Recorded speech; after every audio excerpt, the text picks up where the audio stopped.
Welcome back to another Valley Sports Plug Roundtable live. It is April 6th, 2023, and I am all by myself tonight. I'm just kidding. Michael Benjamin couldn't make it. VSP Tallman couldn't make it. So I got a couple of guests with me here to talk about the basketball tournaments, some ASU stuff, some baseball stuff, really whatever comes up. So joining me tonight, of course, you know them, you love them, Ben Miller and Ian. My power is back on Groover. What's up, guys? How's it going, man? How you doing? Pretty good. As well as Happy I can for back. Thursday night. Yeah, thank you guys for hopping on with me here this evening. Ben's cracking a cold one. I got a cold one. Mike turned me on to these Simply Spiked lemonades. It's very refreshing. Mean my Costco brand's spicy water? Spicy water. No one does it better than Kirkland. It can Kirkland. That's a good Kirkland series. is the people's champ. Mm-hmm. I'm not complaining. Anyway, let's go ahead get right into the topics we have slated, and then we'll see where the night takes us. The Tourney of Champs, as Mike titled it here for us. It was UConn taking on San Diego State in a lackluster finale to the NCAA tournament. Double-digit victory by UConn. Ben, do you know the final score off the top of your head? 59 San Diego State to 59 plus 19. So 19 point. 78. 59, 78. Oh, wait. I didn't watch the game personally. Did either of you guys catch it? Hell yeah. I had a basketball game to play in that night. I didn't have time to watch other people play basketball. Ooh. Ooh. Yeah, I can't say I watched it either, but I, for one, coming from the weird part of New York that had UConn fans, I am a little happy to see UConn go that far. I don't think anyone expected them to. I think I had them getting knocked out in the Elite Eight on my bracket, but yeah, I think it was a year for upsets too. I mean, everyone's brackets got wrecked. Oh yeah, within, as someone who actually follows college basketball year-round, follows the transfer portal, follows all of these teams going into the tournament and thinking, you know what, I have a good grasp on this. I'm going to be perfect in my brackets. So I'm going to join more than 5 or 6 money leagues and see how I do. And then ends up in last place after 20 minutes in every single pool. It's truly a wonder. So, people might say it's harder to pick every game wrong than every game right. It's funny, like, I totally agree. Like, it seems like me and a lot of people I know within that first, day, their entire bracket was damn near busted, especially by the end of the first weekend. But, you're onto something there. It seems like in, a couple pools I did, a work pool, and, people who have no idea even about sports, and they're just like, I like that one and that one and that one. They end up doing better than most people, where I'm, sitting there analyzing it, looking at each matchup, okay, they've won 5 straight. I think I like them. Yeah, and I think that's a true testament to, the madness of it. This is one of the most accessible and easy to participate in sporting events of the entire calendar. Everyone has the Super Bowl, everyone has the NBA Finals, playoffs, Stanley Cup, World Series, but there's nothing that compares to March Madness. The only thing I would compare it to is maybe the Olympics, with the just vast amount of games being played across all platforms all at once, where it's just wherever you turn your TV on the first weekend, you're going to find something. And it just happens to be for college hoops. So I think this also brings the question of there were so many people that had these thoughts on, oh, well, it became a boring tournament near the end because none of these traditionally powerful teams actually made it to the Elite Eight, where you had all of these upsets happening. But that's the fun part of it. I want to see, and I may be just a masochist, I want to see the 11 seed and the 6 seed facing off in a national championship, because there's no other sport in the NCAA or in general that can have that sort of matchup. Maybe Premier League with the relegation system, but even then, like you don't see it. And I think it is a true tournament, and there's nothing else like it. Without a doubt. I mean, it's just crazy because like all these teams obviously mostly play within their conference during the season, and then you have those like, I think they're still considered D1 schools, but like the All-American Conference or whatever it is, the USA Conference or whichever. Conference USA. Conference USA, there you Conference. go. Yeah, the one that GCU plays in. Like, hey, the Mississippi Valley Conference, they are coming up. Watch out. But it's what's crazy to me though, like bringing it local. I think we might have talked about it already, but just the fact that the Arizona schools showed out so poorly and all got bounced within the first round. I mean, ASU won their play-in game and got to play a second game, which was cool. But they should have beat TCU, man. I know I don't want to, open any healing wounds, Ben, but I'm sure sure you have some thoughts on that. Yeah, so I mean, it was definitely a season of ups and downs, and like after the loss to TCU, it's in the 8 years now that Bobby has been. He's going into his 7th or 8th year now. He has reached the tournament 4 times. So this is the 4th time, but every single one of those has been through Dayton with the playing game. So for once, I would like us to see just get that large bid, or even possibly win a conference championship, which I think should be like the attainable goal for us moving forward. And as we move into, like, he's going into a 2-year contract extension, so we have Bobby until 2026. I think that is something that we can work towards. Like, if you look at other coaches that have been around, if they've gotten 8 years and 4 tournament appearances, when in the past decade or 2 decades there hasn't been really any success at that level, that's a success. But we looking at it, it's just been so up and down watching the season, where you have these highs of beating Kansas in 2017 and 18, beating U of A in Tucson for the first time in Bobby Hurley's career on a buzzer beater at the end of the season. These are insane things that really can prolong a coach's life there. But the main thing I want to see is hopefully like Dan Hurley, his brother, being the coach of UConn, winning that national championship. That can like rub off a little bit, and we can see some more success in ASU. But I mean, with all this news around the transfer portal, you just have no idea how this roster is going to turn out in the next year, until like probably around June or July. Yeah, no, it's crazy. I've already seen, like, I'm sure I want to watch this clip here real quick in a second, but yeah, I've already seen like players are entering the transfer portal, then backing out of the transfer portal. We got a former 4-star recruit in Kamari Lands on his way over here. And it seems like it's kind of like a paradox. Like it's like that deal where it's like you have a job that you want to get, you require X number of years of experience, but it's like, how do you get that experience without getting the job? So it's like for ASU to land those recruits, they want to see like this team making the tournament, but it's like, how do you make the tournament without the best players? So almost having to find those diamonds in the rough. But Ben, you sent us, did you have something to say on that real quick? No, go for it. Okay, sick. So you sent me this video of Dan and Bobby Hurley coaching together, and it seems like it was a little, could you imagine? The Hurley brothers coached together for 3 seasons, partnering as only they could.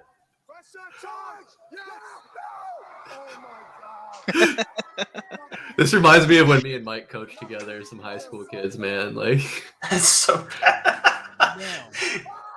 Usually one of us had to be like the voice of reason, almost like one of, and then they got to a point where it's different in the higher levels, but in YMCA basketball, coaching that, they'd be like, coach, only one of you can stand at a time. And so I'd be like yelling from the bench, Mike's yelling from the sideline, he's running up and down. But man, it's so funny watching this clip how like similar their mannerisms are. They're yelling the same thing. It's so funny. As a player, I'd be so scared to ask, but I'd really be thinking the whole season, like, do we really need 2 of the same person? Well, that's probably why Bobby Hurley had to branch out and get his own gig at a certain point. Well, I mean, that's the funny thing too. Like learning more, like as you go into like see the stories through March Madness of like the coaches, their families, where they came from. Like the Hurley family overall is just has now cemented itself with Dan's win as a, if it wasn't before, a legendary coaching family. Where their dad, Bob Hurley Sr., is what, a 20-time state champion, high school state championship coach in New Jersey. Holy shit. Yeah, like absolutely legendary at St. Francis. That was the high school that he coached at for 40 years. But having then Bobby go play at Duke, be the greatest college point guard of all time, winning 2 national championships alongside Christian Laettner, and then now having Dan Hurley, who he played himself at Seton Hall in the Big East, but not having the same success as his brother, but now finding at the largest stage for college basketball a national championship too. So I think at every single level you have high school coach, college player, college coach in that family. So just seeing how that goes is just really impressive to see, and it's just really heartwarming overall. But I don't know if you guys saw this. Chris, you were talking about bringing in, like, finding those diamonds in the rough, finding those, how do you continue to build a program that has had fleeting success and then massive disappointments. Like looking at the past few years of ASU basketball, you see that when we played the 5-star game, that did not work. When we had Josh Christopher and Marcus Bagley, and it just, I think was the worst season of ASU college basketball in the modern era. We had like a game where we scored, known for a team for offense, 26 points total that season. That was 2 years ago. So coming back from that and just making the tournament the next year, this year is impressive in itself. But I want to see Bobby do some stuff that Kenny Dillingham on the football side is doing, where it's like, hey, let's focus on some of these homegrown kids. Where Kamari Lands, he went to Hillcrest Prep, and then before he went to Louisville, which I'm not sure if I'm the most excited about Kamari, because that Louisville team sucked. They were horrible. They were probably one of the worst Power 5 conference teams in the entire country. Yeah, I noted that he bolstered an impressive 6 points and 2 rebound average last season, coming off the bench. Yeah. So you can slap the former 4-star recruit label on that, but at what point are you? I don't know. You know, I think it's a lot in the system too that he gets put in, and I think that Bobby is creating a good, positive system. But I mean, even an hour ago, one of our star defensive players, Devin Cambridge, just announced, after he announced saying that he was going to run it back in return for his senior year, that he is entering the transfer portal. So it's looking like it's going to be a 50-50 new versus returning roster next year too. Yeah, I mean, that doesn't necessarily though mean that he will transfer, right? Because he still has to field, offers from other schools. The announcement looked like it was like, hey, thanks for everyone for your time. I'm entering the transfer portal. It was a clean cut. I'm going to test my waters in it. It was not. I'm going to go to test my waters. It was a thanks for the memories. Peace out. Yeah. Did his brother also play? Yeah. So Des Cambridge is the one who hit the game winner against U of A, and was like one of our leading scorers and just all around baller. They were awesome together. Devin, great defensive player, did get in foul trouble a lot overall. Really inconsistent from the field, but just was good to have as someone who will go and fight for those balls and fight and get them a lot of times. But yeah, it's disappointing to see a player announce it and then say, never mind, which I think it possibly could have something to do with that Kamari Lands, since they were both forwards. So who knows? That makes sense. But it's like, we're talking about his stats from last year or this last year, whatever, and him being a former 4-star recruit and that Louisville team being awesome. It's like not awesome rather. Do you think that like he could have competed and like outdone him, or you feel he might have felt like it would have just taken some of his playing time even if he was starting? These are the interesting part is that right now we have the NCAA rule where, we're approaching a time where half the players in the league do have a extra COVID year, or we're coming to the part where we're having those 5th year, possibly even 6th year guys from either redshirting plus the COVID year from when everything got shut down. So the NCAA already did issue a one-time transfer rule where a player can go and transfer one time, no questions asked, and be fine. For him, he already transferred in from Auburn last year, the previous year. So going between 3 schools in 3 years, that could be a little bit more, could be not what the NCAA was expecting and a little bit more of a crackdown. So even if he's allowed to transfer, I would be interested to see like what their answer is for that. I'm muted. Shit. There it is. There he is. So we're talking about the men's tournament and ASU more specifically, but wanted to shift, bring Ian back into the fold here. Of course, neither him nor I watched the men's tournament, but Ian, did you happen to catch the ladies tournament? No, but I did see the end of I did see the end of that final game. Since, you know, people were making they're freaking out about all that. Which is the dumbest thing ever too, right? Like the player that she was doing it to was doing it all season, all tournament to every single person that she dumped 40 on. Yeah.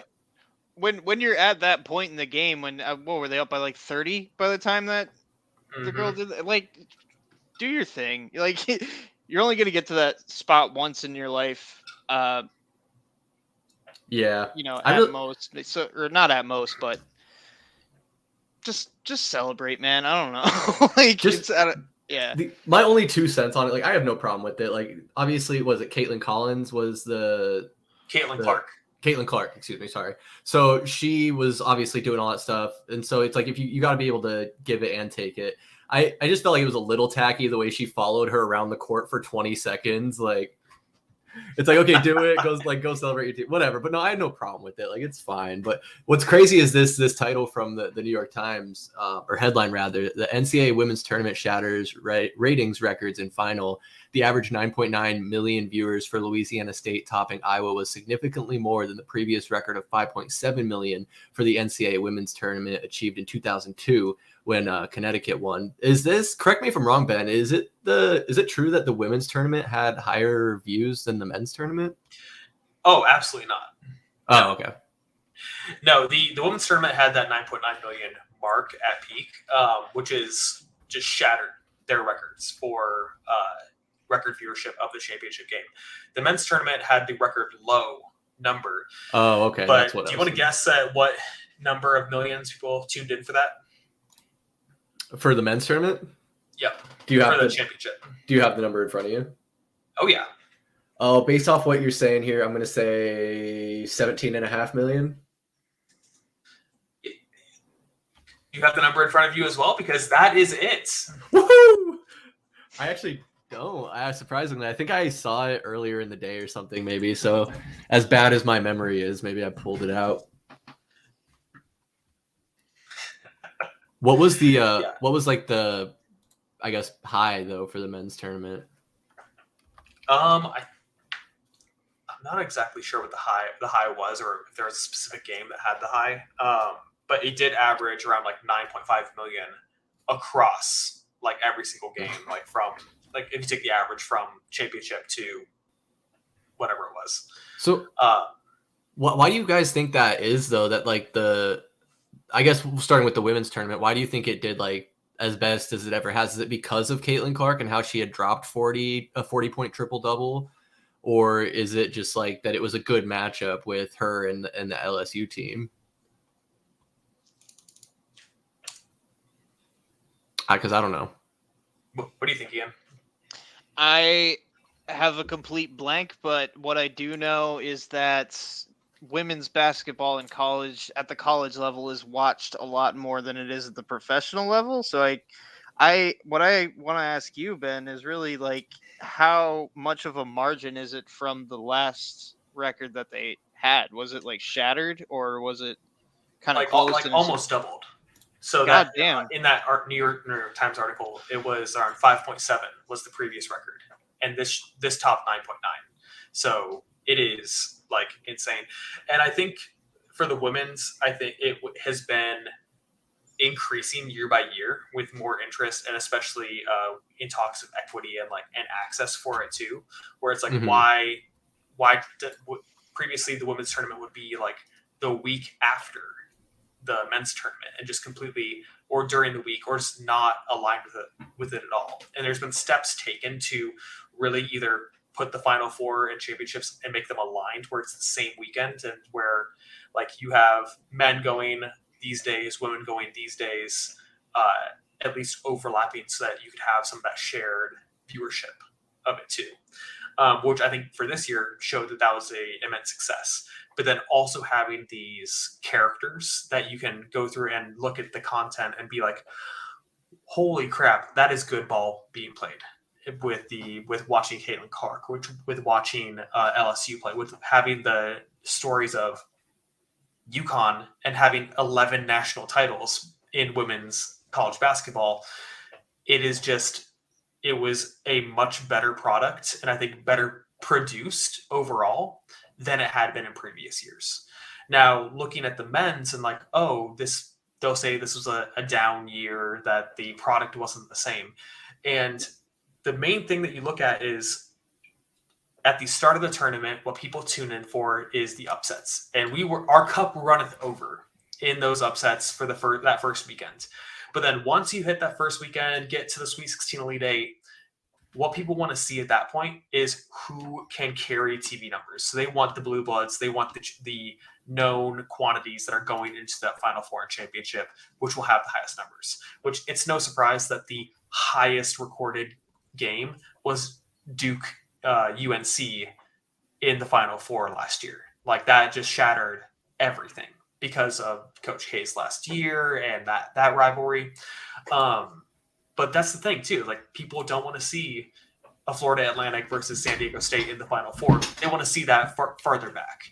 But I mean, me being a masochist, like I love it. I would love to see a 50-point game of college basketball where it's just a rock fight at the highest level. Yeah, no, that's a good point. I mean, it just kind of sucks. Like we were talking about at the top of the stream here, is like a 19-point win in the championship game is kind of boring. So I imagine maybe there were people that tuned in early and kind of saw the writing on the wall and just like, I see where this is going. No really reason to watch it, because I love that about the tournament is the close games, the buzzer beaters, having the best of the best, go head to head, especially when it comes to the final matchup. And we did have some close games like throughout the tournament, like that ASU TCU game was pretty close. There were others that I can't think of off the top of my head, but that Princeton Arizona game was pretty close. There you go. Yeah. So there's always next year, as they say. There's always next year. And we were a few, like 2 or 3 shots away from NAU also making the tournament as well, because they were in the Big Sky conference championship game, which the Big Sky is only going to send one team. It's the Big Sky. Yeah. And they ended up losing too. So Arizona could have been the only state to have all of its D1 teams be in the NCAA March Madness tournament. That would have been absolutely nuts, man. Which, I mean, all 4 of them would have lost in the first round anyway. But do you know we're talking about representation? Exactly, 100%. Do you know off the top of your head which team from the Big Sky made the tournament? I think it was like Montana State. Oh, boo. Well, enough about college basketball. 25 minutes in. Let's bounce over to this next topic. Get Ian a little bit more involved here. I know he loves it when we talk Arizona State football and basketball. We can always talk about St. John's and Rick Pitino going back to Power 5 coaching. That's actually awesome. I didn't know that happened, and I might watch St. John's next year. But yeah, let's talk baseball. Excellent. This first topic I want to start on and kind of see where it takes us is kind of one that hit me personally in this last week. So I'm pulling this up here, this article from AZ Central. Arizona Diamondbacks fans fuming over limited Valley Sports, Arizona TV, and streaming options. I thought that because I bought so here's my story. About a month ago, I wanted to watch some Suns games, and I don't have cable or satellite at my house. So I was like, oh, Bally's has this streaming service, $20 a month. I'll pay for 1 month, see how it goes, watch some Suns games, and maybe Diamondbacks games when it starts. And so been watching Suns games, and I meant to cancel it, but I ended up renewing for a second month because I forgot to cancel it. Everyone's been in that dilemma before. But I go one night, I think it was opening day or the second game. I go to watch the Diamondbacks game, and it's nowhere to be found on the streaming app. And as this article points out, you can watch it through their app, but you have to sign in through your cable provider. So if you just have their $20 a month streaming service, you can't watch Diamondbacks games. And so it's pissing off a lot of fans, man. I mean, I obviously finally canceled my subscription, so it'll be over, I think, at the beginning of May or whatever. But Ian, as maybe you adopted the D-backs as your second team now, I don't know, but does this piss you off, like not being able to catch the games at all? Absolutely, dude. Like the only reason that I can't say 100% with conviction that I have adopted the Diamondbacks as my number 2 team is I can't watch them. I live 15 minutes from the stadium. I can't see a game without going there. Like it's ridiculous, man. I didn't know you had to sign into a cable provider and do all that either. I did know that they're only streaming 159 games. Like they're not even streaming every Diamondbacks game, and right.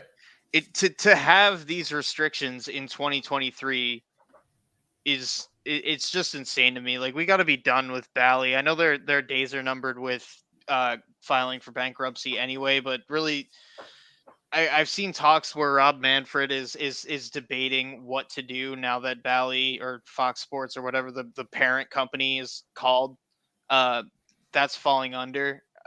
There's talks about buying regional sports networks to either add a local option to MLB.TV, or just come out with some kind of alternative so that people can watch their home teams, because it's insane that I mean we shouldn't be forced to shell out like $80 a month to watch teams that we're right next to. And yeah, I'm trying to figure out how to set up a VPN in the meantime. I don't know what else to do. It's truly like, it both stinks and is like good that Valley Sports, I think overall it's probably a good thing that Valley Sports is going to declare bankruptcy and be broken up, because it seems almost like a dumb idea not to go and like break it apart and have the MLB come in and say, okay, each team even say, hey, I am going to go and we are going to make a package that every single game of ours, if you are let's say Diamondbacks fan, you can go and get your full, like every single game Diamondbacks through this subscription to us. That would be successful for every single one of these teams, because the teams, it's national now. You're not going to have just the local fans. You're going to have people who have moved around that may or may not even have a national sports franchise in their town, in their state, in their metro area that can go and actually participate in this. So it needs to be more accessible through streaming, and not just through streaming if you have a cable membership as well too. Yeah, it's absolutely ridiculous. And I was trying to find a way to reiterate a video I saw earlier, but then I was like, you know what? Why don't I just share the video I saw earlier? And I know TikToks are bad or whatever, but that's where I saw it. So that's where we're going to watch it. This guy just fucking nails it. I can't believe this. We're not America's pastime anymore. The kids these days, they just don't have enough attention span to watch good baseball. You know what? We should make the game shorter. Hey, MLB, young baseball fan here. So I've got a ton of time on my hands now that I'm not in school. And, I want to get the whole thing. So give me the package where I can watch all of the baseball games. This is great. We can give you a package with 27 out of the 30 teams. Okay. Slight issue with that though is that one of the teams you're blacking out is the Braves, and that's kind of the whole reason why I'm doing this. So there's not really much we can do about that one. You're gonna have to go talk to Valley there. Yeah, Valley Sports here. How can we help you today? Hey, Valley. So I'm a huge Braves fan, but I don't live in Atlanta anymore. Can I just pay you guys so I can watch all these Braves games? Ooh, you don't live in Georgia, but you still live in a surrounding state. That's tough for you, buddy. I hate to break it to you. We actually have 0 packages for you. Okay. So you don't want my money. That's great. How am I supposed to watch Braves games here? Here's what you could do. And if you're actually a real Braves fan, you'll do this. First thing, I need you to cancel your YouTube TV subscription. Just completely get rid of it. And I need you to subscribe to this service that's not only inferior, but it's also $30 a month more. On top of that, I need you to also subscribe to our sports package, so you're paying even more on top of that. And then you'll be able to watch the Braves games, maybe, sometimes. And that's truly how I feel. And for someone like Ben who doesn't live in Arizona anymore, is it even possible for you to watch Diamondbacks games if they're not nationally televised? Yeah, it's called going on May 4th and 5th to Texas Rangers Stadium when the Diamondbacks are in town. Hell yeah. Well, at least that's happening earlier in the season. Right? Which I'm very, very much looking forward to going to one of those games. The Rangers have a new stadium. It's only 2 years old. It's beautiful, and it's a dome, so it's covered now, which is amazing.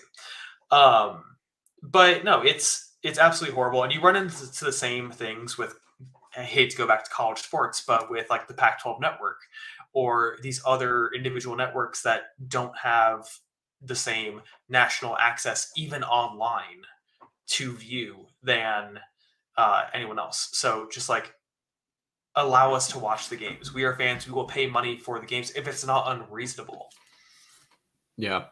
Ian, in watching that video, do you agree with that fans assessment where it's people want to blame the kids these days, their attention span, we're making all these changes to the rules to accommodate that? Or do you think it is kind of how difficult it is to watch? And to add my perspective a little bit is for me, like I said, I don't have cable. I feel like everyone, their parents bought cable or satellite, but now I don't know a lot of people who do that anymore. Yeah, I think it's a little bit of both. I feel for that dude being a Braves fan, because when you look at the sports market for the Atlanta Braves, it's the entire South minus Florida and Texas. It's so big. It's seriously 5 states. Maybe more. Is there an MLB team in North Carolina? No. In Tennessee? No. They have the Nashville Sounds. It's the closest thing they have, which is minor league. The closest games, the only teams in the South, the South, right, where we can define Texas as its own thing. Yeah, antebellum South. Yeah. The Braves, the Rays, and the Marlins. The Marlins. Yep. Here you go, Ben. Yeah, there you go. Look at how much ground Atlanta's covering. It's insane. St. Louis, maybe you can consider, I guess. I don't know. Cincy looks like it's going to be be a the Reds fan. Yeah. But the other side to that coin is people saying kids these days have no attention span, yada yada. Baseball doesn't need to be 3 hours long, man. Fuck right off with that argument. I can't with people arguing for tradition and all that stuff. Things do need to change in order to stay relevant. You know what I mean?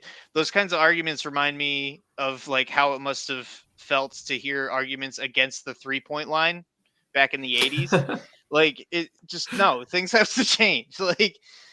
You have to stay keeping things interesting. It can't be the same things over and over again. So I am for the pitch clock. I'm for the what was the other rule? Making the bases bigger. That's all good. I Make think them even bigger. They're still too small. I want to see comically large bases. like they're able to lay down flat and the entire base is like under their body. Like, I want to see them roll their ankle if they hit the base the wrong way. So taller bases. Oh, yeah. Where they just walk up, they lean up against it. They don't have to stand on the bag. Yeah, it's more like a pillar. Like a pillar. Yeah, it's like a podium. That could There be it is. interesting. It reminds me of like Canadian football, how the goalpost is on the goal line. So someone like Yeah. cranks a line drive, it hits off second base, then pegs the shortstop in the head. That could get real interesting, real fast. You know, I think that the pitch clock too is like Ian, you were saying, is like we need to have these innovations in how the game is played and like how it's like produced overall. But that needs to also catch up with the partners that are showing the games too. Like, how do people watch it as well? And if you're doing one and not the other, then the changes that you're making aren't going to have the same effect that you think that they're going to have. All this to say is that the 999 challenge is becoming a lot more difficult with the pitch clock. I sent that to Mike the other day. I just found out about the 999 challenge. Okay, what is the 999 challenge? 9 hot dogs, 9 beers over 9 innings. You have to have a beer and a hot dog for each inning. Oh man, that's pretty good. That sounds expensive though. Really, it's the hot dogs that I think would do me in. Like I think I could do 9 beers no problem. But you have to remember that the beers at a ballpark specifically, they're the 24-ounce ones. Yeah, they're the tall boys. Typically, if it's Bud Light, no problem. It'll be gross, but I can stomach it. Yeah, I'm not gonna be able to do that with like a Modelo or a Corona. No. Yeah. No. I mean, I haven't been to a D-backs game in a couple years, but I imagine they still have like the 16-ounce like cheap beers. Pretty sure. The value beers, yeah. I think so. Yeah, the value beers. Yeah, absolutely. They're only like $6, I think. Or But- they were last time I went. It's been a while. Yeah, it's something like that. But we're talking about the pace of play and some of these new rules. We did talk about it in our baseball live stream last week. This kind of ties into the Valley because the Diamondbacks were playing, but this was Manny Machado taking a 2-0 breaking balls, 3-1 breaking balls, even full count breaking balls at times. That's a strikeout. There's a violation. Ron Culpa just rung up Manny Machado. Did you see this, Ian, earlier this week? I did, yeah. Happens to be strike 3. Here comes Bob Melvin. Ron Culpa, the crew chief behind. What I hate about this clip, and somebody's been and John Boy Media posted on Twitter, but they don't really show the at bat. But it seems like he had a long time, and then he tries to call for like time. I think they're gonna show it.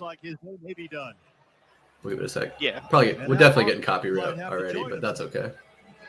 Machado at the end of spring training came out and said, like, I am definitely going to be violating the pitch clock. It's going to happen. He's always been kind of a banging dick. His shoe. He's tightening his gloves. He's calling for time, and the ump's like, "Nope, fuck you, you're out." Yeah. And Zach Gallen's just like, "All right, he's out. We're done." Zach Gallen's just happy not to pitch to him. Oh, dude, I bet. Diamondbacks won that game, and that play is a key reason why. Getting Machado out of there, like, really increases in the first inning too. I think that it was right. Yeah, first or second. Yeah, I'm not sure. Really early on though. Yeah, Manny Machado said, like, I'm a guy that I mess with my equipment between pitches, so I'm definitely going to be violating the pitch clock. Like he knew it was going to happen. Dude has a temper, man. Yeah. It just scrolling through those comments on that Twitter post, it seems like this is going to be a polarizing topic as the year goes on, because some people were arguing like, oh, he was calling for time, and then someone else pointed out, well, the umpire doesn't have to grant it. Like when you I'm a Diamondbacks fan. I'm not going to be on Manny Machado's side here, but when you're banging your cleats, you're leaning back, you're touching your dick, you're tightening your gloves, it's like, you know how much time you have, like, adjust accordingly, especially like it's not like this just started a week ago. They did it all throughout spring training too. Yeah, for sure. I agree with that. I I agree with what you said about the umpire doesn't have to grant it for sure too, because Manny Machado is a guy that bumps heads with umps a lot, and Ron Culpa is he's like the Scott Foster of umps, man. Like he starts shit with players constantly. So it's everyone's an asshole in that video. Um, Yeah. but I do expect to see Machado do that again for sure with an ump that doesn't have such a reputation as well too.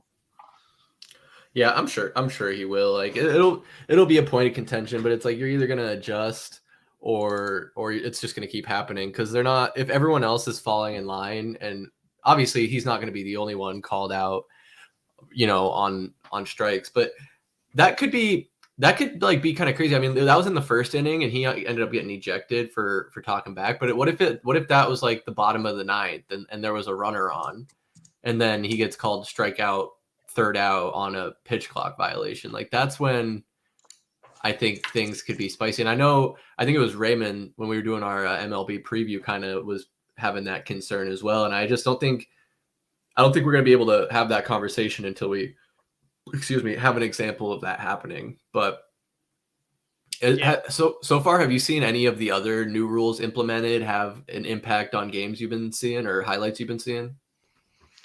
I can say that the pickoff rule that Raymond was highlighting last time he was on, that one has, I think that's changed the game more than anything because Yankees have a player named Anthony Volpe. He's a rookie. You'll definitely hear that name leave my mouth more as the season goes on because he's fucking awesome. But Oh, my fantasy team. oh hell yeah, I was gonna look and see if anyone picked him up yet, but yeah, he's a beast. Um, he's stolen base machine. And it's because of that pickoff rule. He knows after the second, third attempt, like he's going. And to bring it back to Arizona, the Diamondbacks have been capitalizing on it a lot. They don't have a lot of power on their lineup, so they're beating people on the base paths. They had a game again, one of the games against the Padres. It might have been that Manny Machado one. They had 7 stolen bases in that game combined with Diamondbacks and Padres, and Diamondbacks had about 5 of them. So it's guys that I like you don't see hitting a lot too, like Geraldo Perdomo and Jake McCarthy and guys like that can run. Their problem was always getting on base, and now that they're on base and they have an easier time trying to steal, it's helping them a lot. And I think that's a big part of the reason why they're going 500 against teams that they're usually written off playing. Absolutely. And that's kind of what we were talking about too. Tallman was mentioning his optimism that the Diamondbacks would be able to go 500 or better. And they're pacing, in that direction. I know it's way too early. Obviously, we're just into the second week now, but here's the way too early standings for where everything is at. And we were talking before we launched here about the Tampa Bay Rays being the only undefeated team left in baseball. Of course, they can't stay undefeated, but they've only played so far the Detroit Tigers and the Washington Nationals, who you can see are a combined 3-11. So obviously 6 of those losses coming courtesy of the Tampa Bay Rays. And it's funny because their schedule doesn't get any more difficult. They take on the Oakland A's next, who you can see is currently 2-4. But what I do want to highlight here is that the Diamondbacks are 500. They're 3-3, and so far they've had a tough slate. Man, it's been the Dodgers and the Padres, and then I think now they're playing the Dodgers again. So as those are games that are going to be clutch for them to win, especially early in the season. Those are going to be 2 tough teams, division rivals. So I like their chances. Ian, do you think Tallman still has reason to be optimistic about going 500 or better?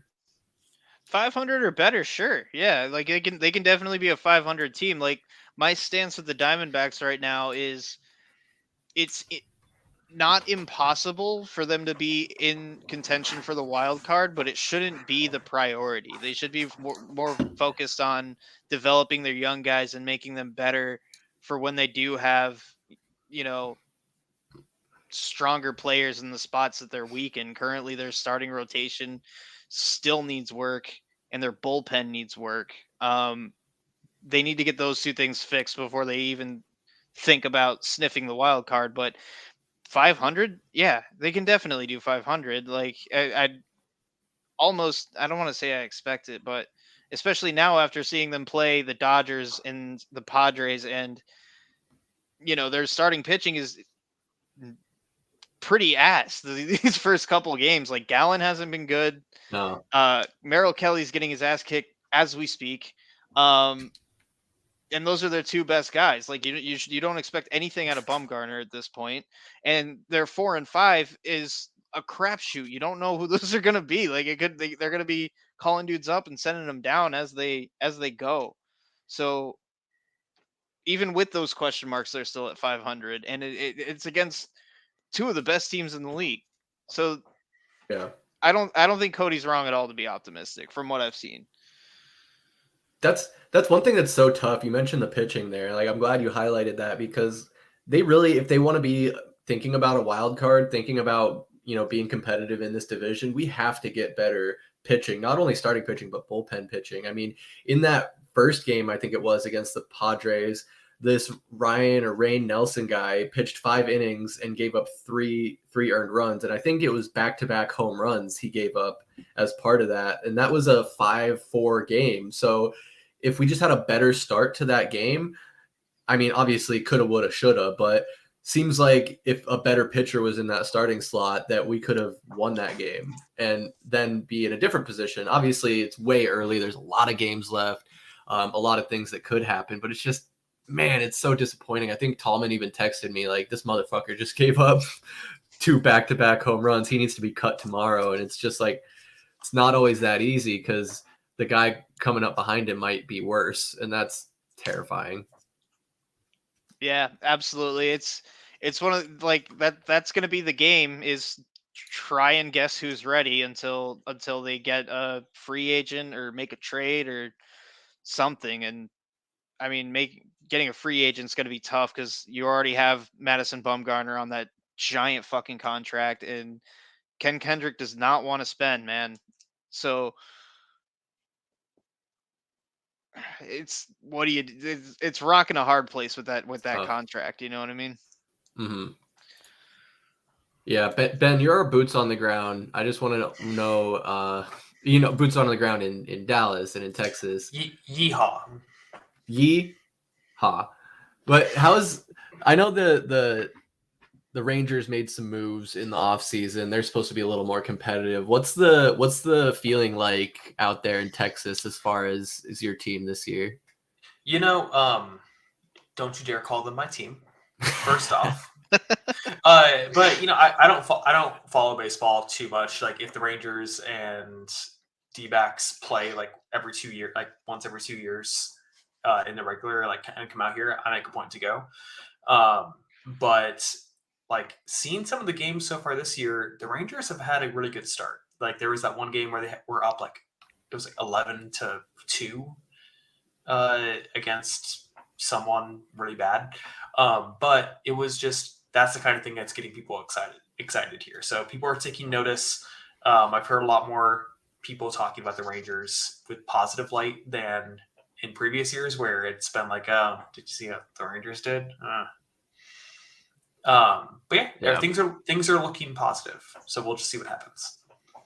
There you go. Could be fun to be part of that ride. I mean, Jacob deGrom is a good pitcher. I am seeing here now, it looks like on the first, there on Saturday, they beat the Phillies 16-3 in an absolute walloping.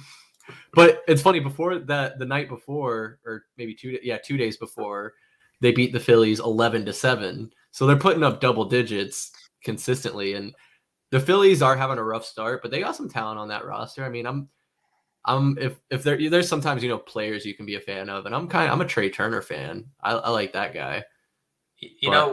They're playing to play baseball too, no matter how bad the team is. That's true. No excuses. Anyway, we'll keep tabs on the MLB as the season rolls on. Long season ahead of us. Last thing I did want to mention, though, Ben, I don't know if you saw. Did you see that the MLB changed it up where every team is going to play every team now? Really? Yeah. So you don't have to wait a couple years to see the D-backs. I mean, maybe every other year now you'll be able to see them roll through town, depending on how the schedule shakes out. Well, that is great to hear. Right? It only makes sense. I mean, all the other sports do it. I don't know why I muted myself there. Like, obviously, well, football doesn't, obviously, because you can't have 30 games in a season. But Yeah, but if you have over 150 games in a season, you can probably afford to play every single team in the 37 teams that there are. logic would suggest you are correct, Ben. Was 100, 182? No, 162 games, Ian? Well, no, how many Yeah, teams are there? 62. 37? 32, I think. 32? No, just 30. Just 30. Shit. Yeah. Yeah, easy. You can play every team 3 times. Boom.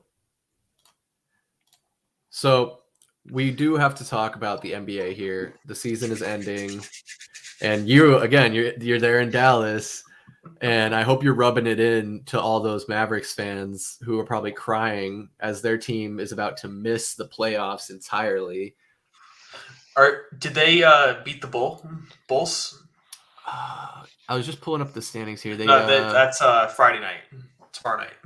Oh, they play tomorrow night? Okay, so they have to beat the Bulls, and they needed some help from the Thunder, right? The Thunder need to lose or something like that? Yeah, so they're competing against the Thunder.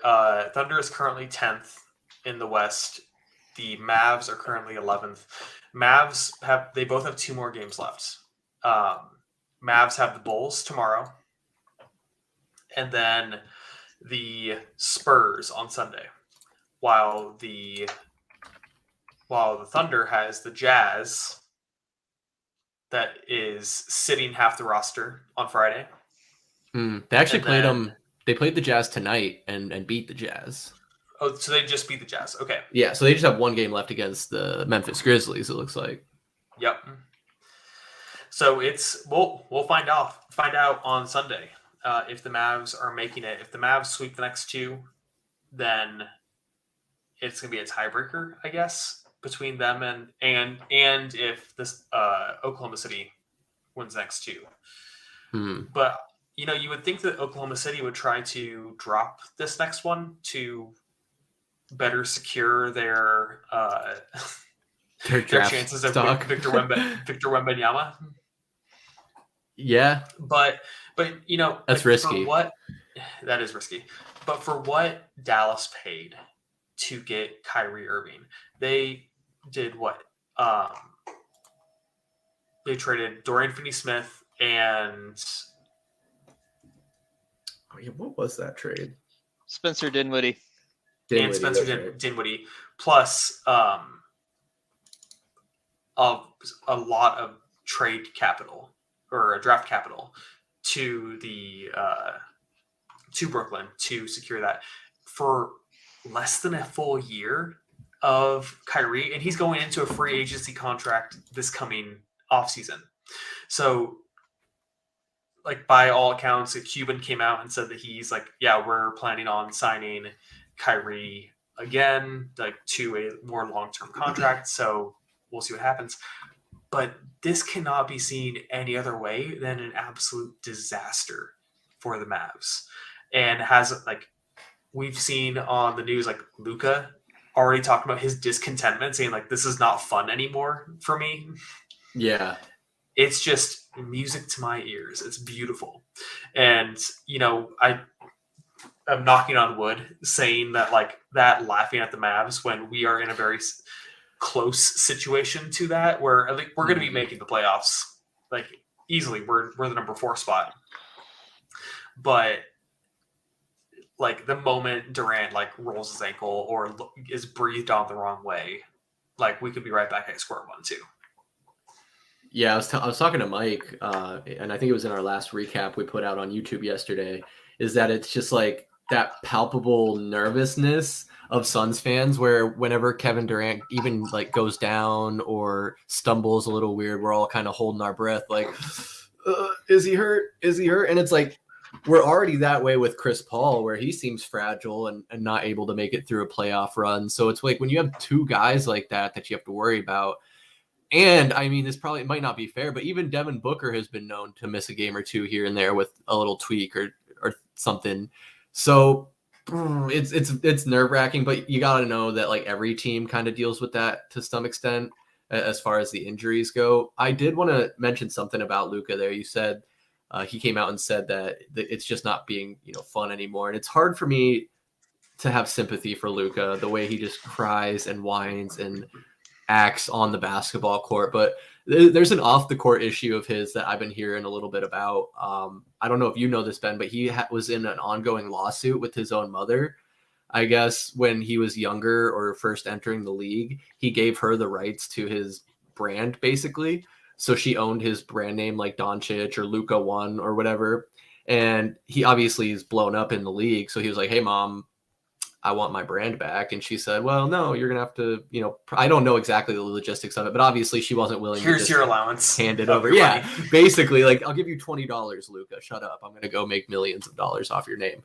And it all got to the point where it seemed like it was affecting him on the court and in his game. And obviously you see his frustrations already boiling over from not getting calls and getting mad technicals, to the point where he almost got suspended before Mark Cuban paid off Adam Silver to get that technical rescinded. But I feel for the guy, that sucks. Like being in litigation with your own mother over something that should be rightfully yours. Like maybe you were young and you made a poor decision, and especially when it's family, you should trust your family. And for her to just kind of do that, like I guess she's probably just trying to secure her own future. But if like that's your son and like you have a good relationship with him, I'm sure he's going to take care of you. And just the fact that you're not going to directly profit off of it is kind of shitty. But what I don't know if I said it, but what I was getting at is I heard that he dropped the lawsuit. And so hopefully, I don't know if that was an attempt for him to get his mind back on basketball, but it might be too little too late.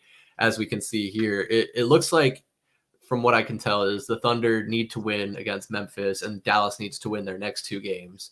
Otherwise, they're just toast. So that's a tough spot to be in. And you can see the Grizzlies there up securing the 2 seed. So I don't know what incentive they have to come out and beat the Thunder. It's not like they're battling for that position against the Kings. It looks like they securely have the second. So I wouldn't be surprised if they sit Jaren Jackson, Dylan Brooks, and just come out bare bones against the Thunder, who are still going to be trying to get in. And the Thunder aren't a crap team. I mean, Shai Gilgeous-Alexander has been on a tear. Josh Giddey, of all people, is killing it. Lou Dort. There you go. ASU represent. But it's crazy. Ian, while we have you here, though, we're talking a lot about the Western Conference. So I want to take a peek over here at the Eastern Conference standings. Your Brooklyn Nets and Mikal Bridges are looking like they're going to be in the playoffs, right? Yep. I mean, it's such a weird spot because, the championship aspirations are gone, but somehow we managed to be a lot better than we thought we would be after losing Kyrie and Kevin Durant. So I think I can speak for every Brooklyn Nets fan when we say we're going into this with no expectations. Every win is going to be exactly that, a win. And it's just going to be fun. Like, I don't really know what else to say. It's just basically like,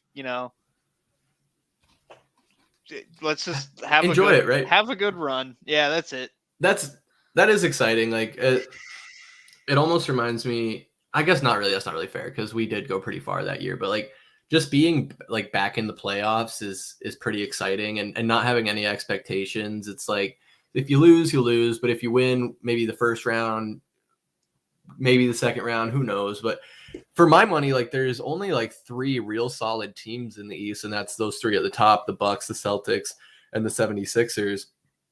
And the 76ers are really streaky, and the Bucks are starting to show some chinks in their armor as well. I mean, they can only go as far as Giannis can carry them, and he's getting the benefit of the doubt on a lot of these plays where he's just charging downhill, running into the defender, and getting the foul call. I'd like to see some of that change because that's terrible basketball in my mind. If the offensive player is allowed to initiate the contact, chuck up some garbage, and then be at the free throw line half the game, I really hope they take some steps in the offseason to address that. And I think they will, but I also am a pretty big, critic of Adam Silver, where I don't always have a lot of faith in his ability to be the commissioner of this league. Not to say he hasn't, done the worst job, but there's definitely criticism to be had there. I should have had it in front of me, but did you hear that? I don't know if it's official, but they're talking about implementing the mid-season tournament next year for the NBA. No, what the hell is that? Yeah, let me see if I can pull it up here. Ben, had you heard anything about that at all? Yeah, I think it sounds like it's their way to get people to participate or try to drum up some more interest in like the mid part of the dregs of the tournament, when there is like that mid tier where there may be people like at home over feast week or the start of like college basketball or over the holidays, where there is that chance to like, hey, people are at home, let's make them watch basketball. Yo, I'm reading about it now. You know what this reminds me of? You know, in semi-pro, the Flint, Michigan Mega Bowl, where they just Yes. arbitrarily have a trophy and it's like a game that doesn't matter. That's how this feels. Honestly, that's a fantastic analogy because, as you can see here, it's just they're just games that are going to be part of the 82 game schedule. It's just regular season games. It's so funny. I mean, I'm all for it. Sure, I guess. Sure, right? Because I mean, like, players are the ones who decide relevance. I think the World Baseball Classic kind of proved that. Like, everyone is saying, like, oh, it's just an exhibition, yada yada. When they get that excited, the fans will get that excited. So that's what it's going to boil down to, I think. It's like bullshit bragging rights, though, right? Like, For sure, yeah. I mean, it doesn't matter at the end of the day, but I can already see the jokes where like the Lakers will win it and then just be terrible in the playoffs, and then it'll be like, oh, Lakers fans, at least you were the mid-season champs. yeah, I can. If the Nets won it, I think I would, pick on the player that won the best, and then like I would do what I do with Joe Harris with the 3-point contest champion thing, and just use that as like a to bolster and make him sound better all the time, even though it kind of doesn't mean anything.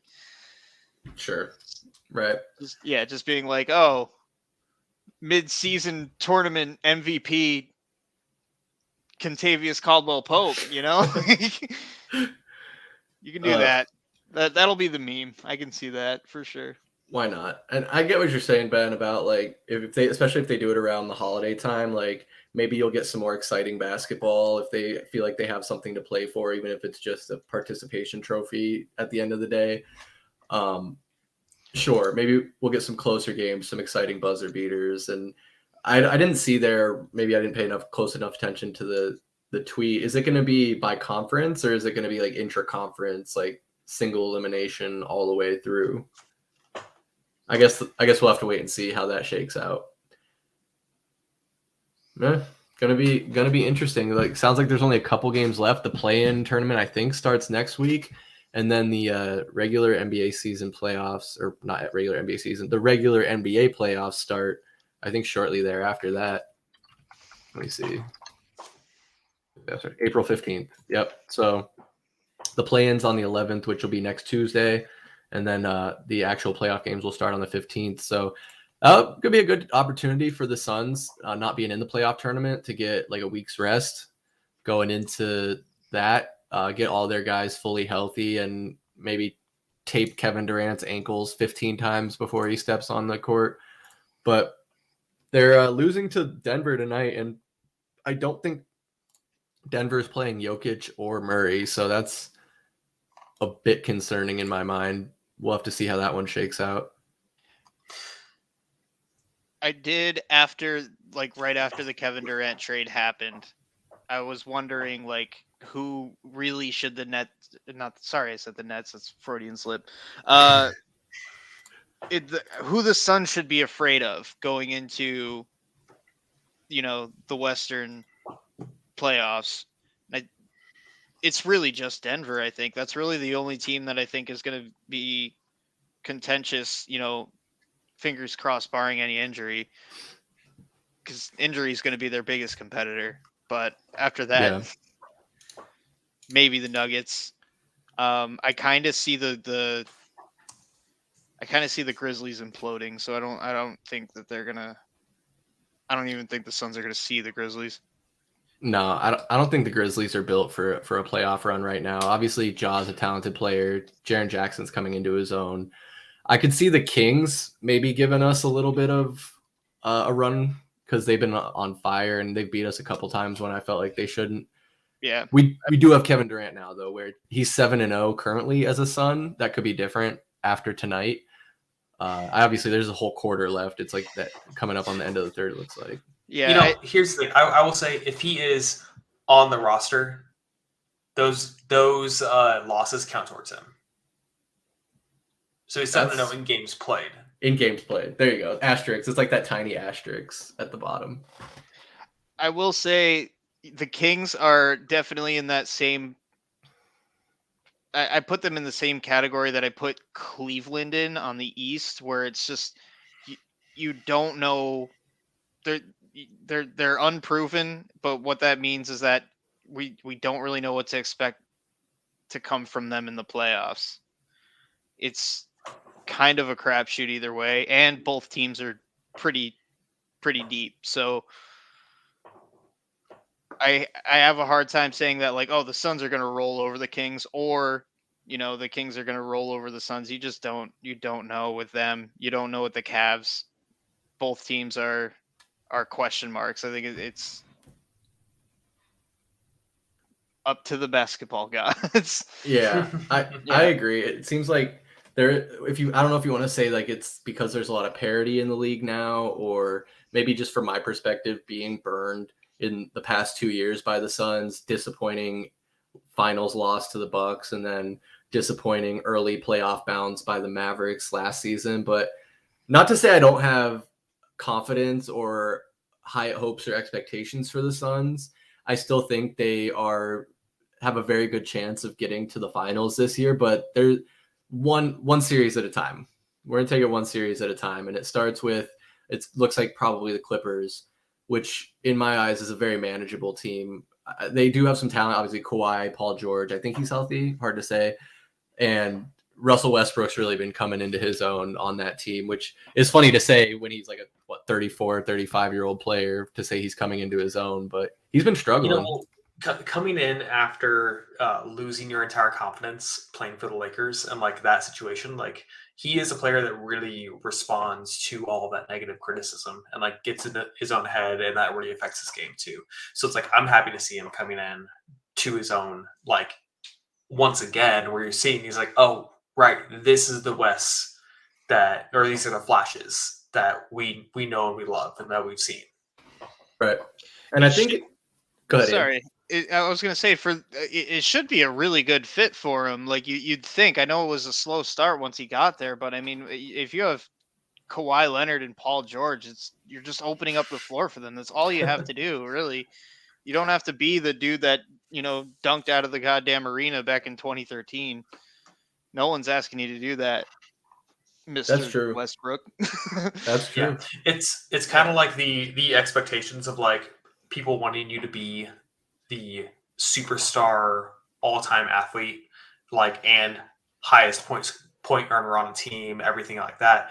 And it's like a lot of it. I see similarities in that to Andrew Wiggins on the Golden State, where he came in as a #1 draft pick and bounced around from the Timberwolves and was like, everyone called him a bust because he only averaged 20 points a game and 20 points, 6 rebounds, something else.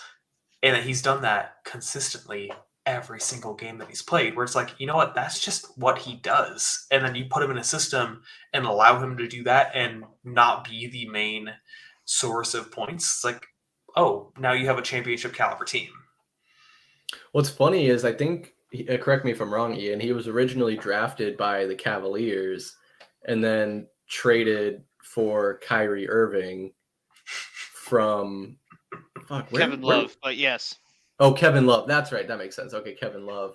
Was it from the Timberwolves? Yeah, they traded Wiggins. Wiggins was like he was lottery. He might have been number 1 overall. I don't remember. He was number 1 overall. Yeah. Crazy. Yeah. So they traded the number 1 overall pick for Kevin Love, which arguably paid off. If you They got like, a ring. they got a ring. I don't know how many Cavs fans expected. That's the only reason I'm like, did it? And I think I heard that Cavs are gonna retire Kevin Love's number. Wow. Which is something, but I think they probably just love the fact that he stayed there after LeBron and Kyrie both left and was somewhat productive. I think so too. They don't have many retired jerseys. They have Zydrunas and Ilgauskas up there, so sure, Kevin Love can be up there. They need to fill up those rafters.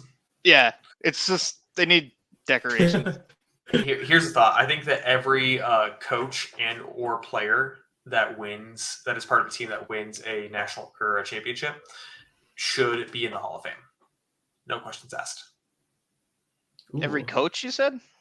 Every coach, every player that is on that team automatically admitted to the Hall of Fame. Just the Cavaliers or any team? Any team. Would it be all as individuals? So like Matthew Dellavedova's in the Hall of Fame now because he, or is it like the whole team as a unit is going into the Hall of Fame? As individuals, they all contributed as part of that team. That's a spicy meatball. Yeah, I don't know if I can. I don't know if I could swallow that one. Who would not be included in that? Chris Paul. Yeah. Yeah. Well, as of now, Well, yeah. I would say that you keep the normal, you have to be nominated and have an amazing career and just this sum of work, or you are part of a team that wins the championship. I want Maybe we can create a separate the hall for champions. No. One hall of fame. Maybe a closet. I don't know. We might have to break that one down a little bit deeper in the future. My chair is still broken, guys. Holy shit. The hydraulic just slowly sinks as I go. And I bought a new one on Amazon thinking I could just swap out the hydraulic part, but it's so packed in there. It's there's no separating the base from the cylinder. It's a mess. I need a new chair, long story short, but it's getting a little late there in Texas, ain't it, Ben? Sorry, my drink was a little stronger than I expected. Yes, it is getting to about 11. But are you tired of my takes already? After that one, a little bit. Wow. No, but we still got a little bit of time here. We covered all the topics. We covered the basketball tournament, a little bit about ASU, talking about MLB, what's been happening there so far, and this NBA playoffs coming up. Is there anything else, sports or pop culture, not politics related, anybody wanted to toss out there? The NFL expansion to Europe and outside the US keeps looking more and more likely and more real. What are your ideal cities or locations for NFL franchises to expand to? Other than London and Mexico City. Oh, okay. Well, those were going to be my first two. Oh, I think and Canada. I would really have to see what the appetite for an NFL team would be in these other countries, especially when you talk about Europe. I think maybe Dublin, an Irish football team. Do I have news for you? The NFL is going to be playing games in Germany. So similar to what they're doing next year, I think it's going to be in Dusseldorf or in Berlin. Deutschland. Yeah. Bayern Munich, American football team. I decided to look up what country is ranked highest in rugby as of March 2023, and it's Ireland. So I agree with Dublin because I think that's the easy transition to make. New Zealand is third just because I picked that one as well just because I want to see really, really, really tired NFL players after that 20-hour flight or whatever it is. taking the field. They go for like 2 weeks anyway. Yeah, they definitely. I Because think they would definitely have to figure out the logistics, but I think it's possible, right? Like, because if you're the team that's like set up and stationed or whatever you want to call it in like say London, I imagine you'd probably have like all 8 of your home games in a row, and then you would come to the U.S. and play for 8 weeks against the American teams rather than bouncing back and forth across the pond. Mhm. But I think what I've heard, like one of the biggest hurdles or obstacles in doing that is getting the players to buy in. Because if you're a guy from Alabama who played 4 years at Bama, then gets drafted to the London Tea Sippers or whatever, the silly nannies, then are you really going to want to sign that contract and go live in London? I mean, for some people, like, I think they'd be like, oh yeah, that's great, cool life experience. But for other guys, it's like, I'm going to be away from my family, away from my country, a whole cultural shock, especially if they've never traveled to Europe before. Sir, how many zeros are on the contract? Yes, I will be taking my talents to London, England. You might not be wrong. You might not be wrong. Well, I think the thing is, like, Ian, as you were saying, like, for like the logistics part of it too, is that it would be from what I saw, it was going to be like, they would partner with a U.S. team. So they would like share the facility of like the Jets or the Giants or the Patriots, like for practices and stuff as they were on their American tour before they would go and have their stretch of home games. That makes sense. That makes a lot more sense. That's better. So they would have like a hub in America. So like they'd fly out to play in Phoenix and then fly back to New England for whatever. Yeah, I could see that. for their stay or their downtime. With that in mind, New Zealand, aren't they like historically like very dominant at rugby? The All Blacks, yeah. Yeah. So I could see that being a really easy move over. It's just getting people. Chris, don't get racist. It's just getting people on board with American football in New Zealand that I think would be the hard part of it.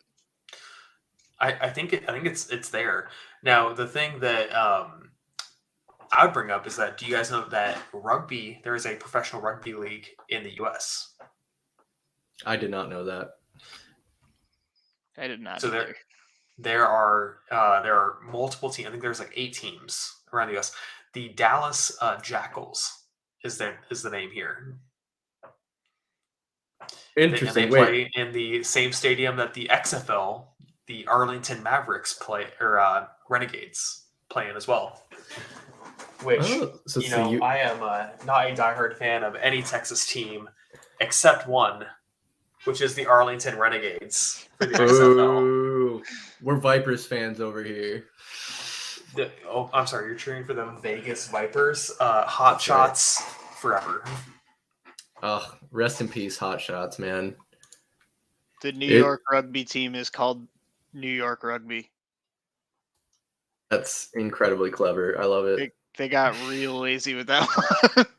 Oh, it looks like all the rugby teams are on the East Coast, Ben. Am I looking There's at a the wrong Seattle league? team. Oh, is there? It's not this USARL, is it? Is there another one? Yeah, Major League Rugby is the one I'm looking at. This is the one with the Jackals. MLR. Okay, so there's 2 now.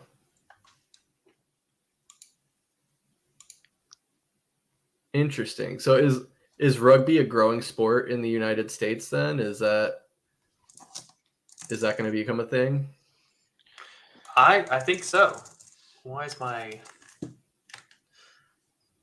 keyboard just stopped working for a second? It's always been a niche thing that I think, you always know somebody that likes rugby, but I'm seeing more and more leagues pop up for sports that aren't the major 4. Like, I know I keep seeing lacrosse. There's like a Major League Lacrosse now too. Oh, the PLO.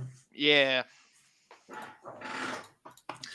Yeah, the PLO has like backing from like Barstool and stuff like that. Yeah, I think it's on ESPN Plus. They show games or something because it pops up on Hulu when I'm trying to watch hockey all the time. Which that's like such a smart thing to do. It's like why can I watch more rugby or professional lacrosse than Diamondbacks baseball or like Sun Devil football because of like the TV contract that they have. Like it's absolutely insane. Put it on streaming. I don't care. It really is, yeah. It's always someone else's money, so I don't care what the litigation is behind it, if that's the right word. Just it needs to be on more accessible streaming sites.